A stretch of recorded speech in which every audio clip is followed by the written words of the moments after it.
অমরপুর বীরবল দাসপাড়া। আমি অমরপুর রাম ঠাকুর আশ্রমের সাথে 10 ফুট রাস্তা আছে, এর সাথে আমার জায়গা। ওই জায়গাতে আজকে 20-25 দিনের উপর হয়েছে 3 জন মাফিয়া, জায়গা মাফিয়া, তারা আইয়া আমার জায়গাতে দোকান ভিট শুরু করছে। দোকান ভিট শুরু করাতে আমি যথারীতি অমরপুর নগর পঞ্চায়েত এক্সিকিউটিভ অফিসারকে নোটিশ দিলাম, অ্যাপ্লিকেশন দেওয়া, পিডব্লিউডি এক্সিকিউটিভ অফিসারকে দিলাম, অমরপুর এসডিএম স্যারকে দিলাম। দেওয়ার পরে অমরপুর নগর পঞ্চায়েত থেকে তাদেরকে একটা নোটিশ করে যে 3 দিনের মধ্যে তারা নগর পঞ্চায়েতের যদি কোনো পারমিশন থাকে দেখানোর জন্য, যদি না দেখাতে পারে 7 দিনের মধ্যে কনস্ট্রাকশন ভেঙে সরিয়ে দেওয়ার জন্য। কিন্তু এখন অবধি আমি 24 জানুয়ারিতে আমি অ্যাপ্লিকেশন দিয়েছি নগর পঞ্চায়েতে এসডিএম স্যারের কাছে, পিডব্লিউডিতে, কিন্তু তারা এখন অবধি কনস্ট্রাকশনের কাজ চালিয়ে যাচ্ছে। আমার কাছে ভিডিও ক্লিপ আছে, আমি দেখাতে পারি। কাজ বন্ধ করেনি, রেগুলার করে আছে কাজ। তো আমার জুতের জায়গাতে কি করে তারা এইভাবে অবৈধভাবে কাজ চালিয়ে যাচ্ছে, এটার আমি ত্রিপুরা রাজ্যের মুখ্যমন্ত্রীর নিকটেও আমি মুখ্যমন্ত্রীর পোর্টালে গিয়ে কমপ্লেন করেছি। তো আমি এখন বিচার চাই যে আমার জায়গাতে কি করে ওরা কনস্ট্রাকশন করছে। কে কে করছে?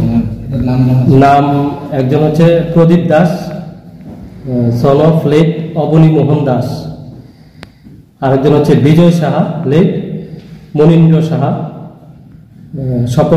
স্বপন কর্মকার, লেট রাধামোহন কর্মকার।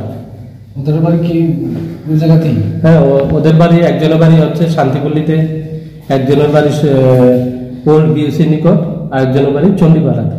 আপনি কি থানায় অভিযোগ জানাচ্ছিলেন? থানাতে আজকে গিয়েছি আমি অভিযোগ জানার জন্য। তো থানাতে বলছে যে সন্ধ্যার সময় ওসি আসবে, ওসি আসলে অ্যাপ্লিকেশনটা নেবে। ওরা কোনো রাজনৈতিক দলের সাথে জড়িত? ওরা এটা বলতে পারবো না, এমনি তারা জায়গা মাফিয়া, যেখানে জায়গা কোনো কিনা বেচা হয় ওরা গিয়ে এইভাবে বাধা দেয়। আপনি কোশ্চেন না জানেন আপনার নামে জায়গাটা ওরা কিভাবে? হ্যাঁ, আমরা বাধা দিয়েছি, আমরাকে ধমকি দিচ্ছে ওরা যে আমরা এখানে জায়গা নিতে পারবো না। প্রথমে তো আমি যখন জায়গা কিনি তখনই এসডিএম অফিসে গিয়ে ওরা বাধা দিয়েছে যে আমি জায়গা কিনতে পারবো না। তো এসডিএম স্যার দেখেছে যে এখানে ডিএম পারমিশন আছে, মালিক খুব বলছে যে আমি ওদের কাছে বেচবো না, ওরা আমাকে প্রেশার ক্রিয়েট করছে। তারপর এসডিএম এটা দেখে আমাকে রেজিস্ট্রি করে দিয়েছে, রেজিস্ট্রি করতে আমাকে বাধা সৃষ্টি করেছে। কত সালে কিনেছিলেন আপনি জায়গাটা? না, কত সাল না, আমি কিনেছি, তো এখানে তারিখ আছে, দেখুন, বলুন ডেটটা।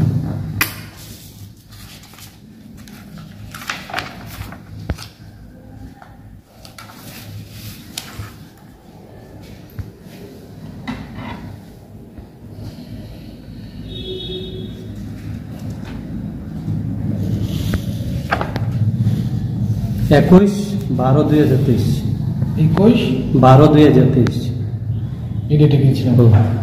এখন পর্যন্ত কাকে কাকে জানিয়েছেন সরকারিভাবে? এখন অবধি সরকারিভাবে আমি জানিয়েছি Nagar Panchayat executive officer, Amarpur SDM সাহেবকে জানিয়েছি, পিডব্লিউডির এক্সিকিউটিভ অফিসারকে। আজকে আমি ডিএম এর কাছেও অ্যাপ্লিকেশন দিয়ে এসেছি। থানাতে গিয়েছিলাম, থানাতে বললো ওরা ওসি সাহেব আসলেই ওরা ওই আমার থেকে কমপ্লেনটা নিতে পারবে। কবে নাগাদ তারা মানে এরকম দোকান করলো আপনার জায়গায়? ও তো আজকে 20-25 দিন হয়েছে। এই ব্যাপারে যখন এসডিএম এর কাছে যান, তো এসডিএম এর প্রতিক্রিয়াটা কি ছিল? এসডিএমকে আমি অ্যাপ্লিকেশন দিয়েছি, কিন্তু এসডিএম থেকে কোনো উত্তর পাইনি। কিন্তু নগর পঞ্চায়েতের থেকে এক্সিকিউটিভ সাহেব একটা নোটিশ দিয়েছে ওদেরকে, এই নোটিশটা, আর এই নোটিশে আমাকেও একটা কপি দিয়েছে।